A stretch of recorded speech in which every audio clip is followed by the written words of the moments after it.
আসসালামু আলাইকুম ওয়া রাহমাতুল্লাহ। আজ আমরা শবে কদরের নামাজের নিয়ত দোয়া জানব ইনশাআল্লাহ। রমজান মাসের ২১, ২৩, ২৫, ২৭ ও ২৯ রাতই সম্ভাব্য পবিত্র লাইলাতুল কদর। তবে ২৭ রাত অর্থাৎ ২৬ রমজান দিবাগত রাতকেই কদরের রাত হিসেবে বেশি গুরুত্ব দেওয়া হয়েছে। এই ভিডিও থেকে আমরা জানব শবে কদরের নামাজের নিয়ম, কিভাবে পড়তে হয়, কত রাকাত পড়তে হয়, কিভাবে নিয়ত করতে হয়, কোন দোয়া পড়তে হয় এবং এ রাতের ফজিলত কি। তাই ভিডিওটি না টেনে সম্পূর্ণ দেখুন। শবে কদর ফার্সি শব্দ, সব শব্দের অর্থ রাত্রি। আরবিতে এই রাতকে লাইলাতুল কদর বলা হয়। আরবি লাইলাতুন এর অর্থ রাত্রি। কদর শব্দের অর্থ সম্মান, মর্যাদা, ভাগ্য, পরিমাণ ও তকদির নির্ধারণ। তাই আমাদের সব মুসলমানদের উচিত এ রাত ইবাদত বন্দিগির মাধ্যমে কাটিয়ে দেওয়া। শবে কদর বা লাইলাতুল কদর অত্যন্ত গুরুত্বপূর্ণ রাত। পবিত্র কোরআন ও একাধিক হাদিসের ভাবার্থ থেকে প্রতীয়মান হয় যে এ রাত হাজার মাস অপেক্ষা উত্তম। এ রাতে আল্লাহর অশেষ রহমত ও নিয়ামত বর্ষিত হয়। শবে কদরের নামাজের নিয়ম ও রাকাত সংখ্যা। শবে কদরের নামাজ হলো নফল। এ নামাজ ২ রাকাত করে যত বেশি পড়া যায় তত বেশি সওয়াব।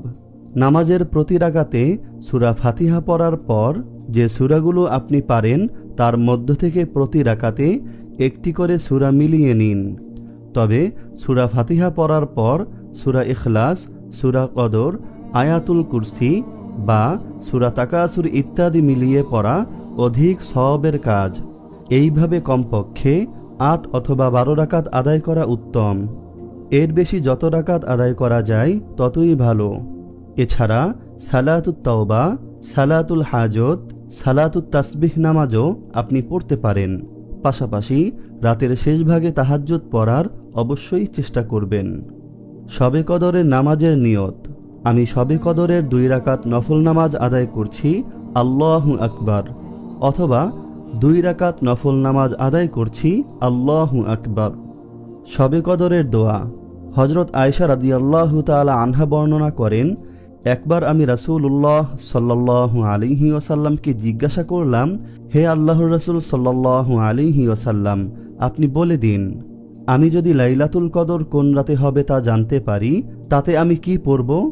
রাসূলুল্লাহ সাল্লাল্লাহু আলাইহি ওয়াসাল্লাম বললেন, তুমি বলবে, আল্লাহুম্মা ইন্নাকা আফুউন তুহিব্বুল আফওয়া ফাআফু আন্নী।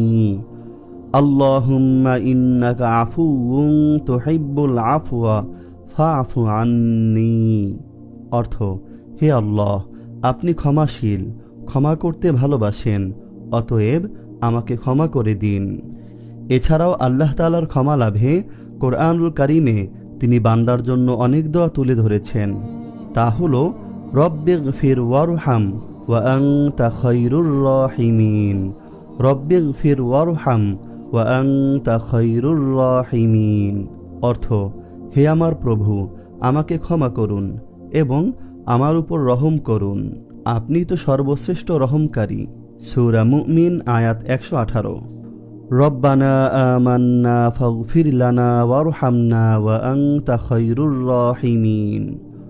রব্বানা আমান্না ফাগফির লানা ওয়ারহামনা ওয়া আনতা খায়রুর রাহিমিন। অর্থ, হে আমাদের পালনকর্তা, আমরা বিশ্বাস স্থাপন করেছি, অতএব তুমি আমাদেরকে ক্ষমা করো ও আমাদের প্রতি রহম করো, তুমি তো দয়ালুদের মধ্যে শ্রেষ্ঠ দয়ালু। সূরা মুমিন আয়াত ১০৯। রব্বি ইন্নী যালামতু নাফসি ফাগফিরলি। রব্বি ইন্নী যালামতু নাফসি ফাগফিরলি। অর্থ, হে আমার প্রভু, নিশ্চয়ই আমি নিজের উপর জুলুম করে ফেলেছি, অতএব আপনি আমাকে ক্ষমা করুন। সূরা কসস আয়াত ১৬। রব্বানা যালামনা আনফুসানা ওয়া ইল্লাম তাগফির লানা ওয়া তারহামনা লানাকুনান্না মিনাল খাসিরিন। অর্থ, হে আমাদের প্রভু, আমরা নিজেদের প্রতি জুলুম করেছি, যদি আপনি আমাদেরকে ক্ষমা না করেন এবং আমাদের প্রতি দয়া না করেন তবে আমরা অবশ্যই ক্ষতিগ্রস্তদের অন্তর্ভুক্ত হয়ে যাব। সূরা আরাফ আয়াত ২৩। রব্বানা গফিরলি ওয়ালিওয়ালিদাইয়া ওয়ালিল মুমিনিনা ইয়াওমা ইয়াকুমুল হিসাব।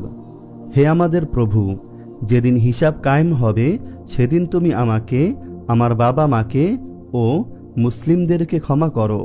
সূরা ইব্রাহিম আয়াত 41। রব্বানা গফির লানা ওয়ালি ইখওয়ানিনাল্লাযীনা সাবাকুনা বিল ঈমান। অর্থ, হে আমাদের প্রভু, আমাদের ক্ষমা করুন এবং যারা আমাদের আগে ঈমান নিয়ে মৃত্যুবরণ করেছে তাদেরকেও ক্ষমা করুন।